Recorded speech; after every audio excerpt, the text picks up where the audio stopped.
আসসালামু আলাইকুম। আজকের এই ভিডিওতে আমরা এমন এক গোপন জগৎ নিয়ে কথা বলবো, যেটা আমাদের চোখে দেখা যায় না, কিন্তু কোরআন ও আধুনিক বিজ্ঞান দুটোই যার অস্তিত্বের ইঙ্গিত দেয়।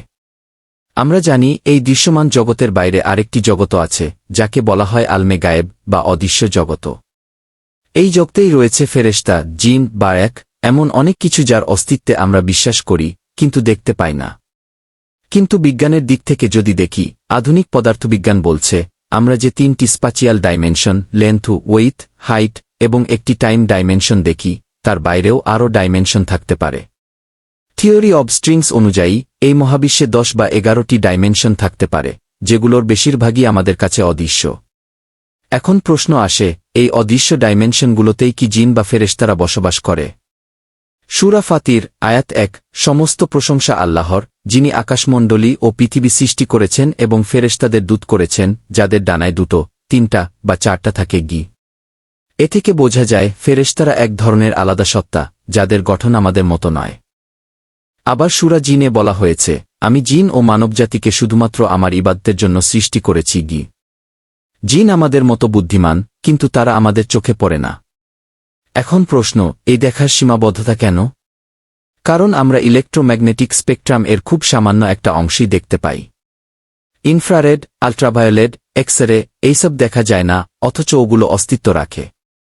তাহলে কি এমনও হতে পারে না যে অতিপারলৌকিক সত্তাগুলো অন্য এক ফ্রিকোয়েন্সিতে আছে, যেটা আমাদের চোখ ও বৈজ্ঞানিক যন্ত্র ধরতে পারে না? ব্ল্যাক হোলের কথাই ধরা যাক। এর কেন্দ্রে রয়েছে সিঙ্গুলারিটি, যেখানে মহাকর্ষ এত বেশি যে আলো বের হতে পারে না। এটা কি এক ধরনের কি প্রবেশদ্বার ও অন্য কোনো ডাইমেনশনে?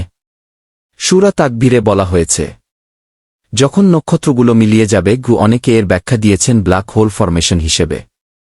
বিজ্ঞান যেমন বলে, ব্ল্যাক হোলের ইভেন্ট হরিজন পার হলে কোনো তথ্য ফেরত আসে না, তেমনি বারাক বা মৃত্যু পরবর্তী জগতেও একবার ঢুকে গেলে কেউ ফিরে আসে না। তাহলে কি বারজাক এক ধরনের ডাইমেনশনাল ট্রানজিশন? ইসলামে বলা হয়েছে মৃত্যুর পরে রয়েছে এক ইন্টারমিডিয়েট ওয়ার্ল্ড, যেটা না এই দুনিয়া না আখিরাত। এটাও এক ধরনের হিডেন ডাইমেনশন, যা শুধুমাত্র আত্মা অনুভব করে। বিজ্ঞান যতই অগ্রসর হচ্ছে, আমরা বুঝতে পারছি আমাদের চারপাশে এমন অনেক কিছু আছে যা আমরা উপলব্ধি করতে পারি না, শুধু ঈমানের চোখেই যার স্পর্শ পাওয়া যায়।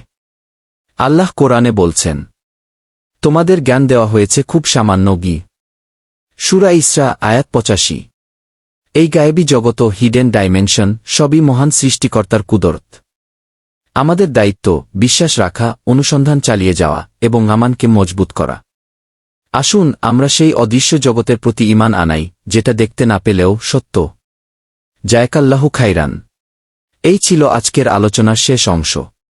বিশ্বাস আর বিজ্ঞানের এই যাত্রায় আমাদের সঙ্গেই থাকুন। এমন আরও ভিডিও পেতে সাবস্ক্রাইব করুন ডিকোড মাহদি। আল্লাহ হাফেজ।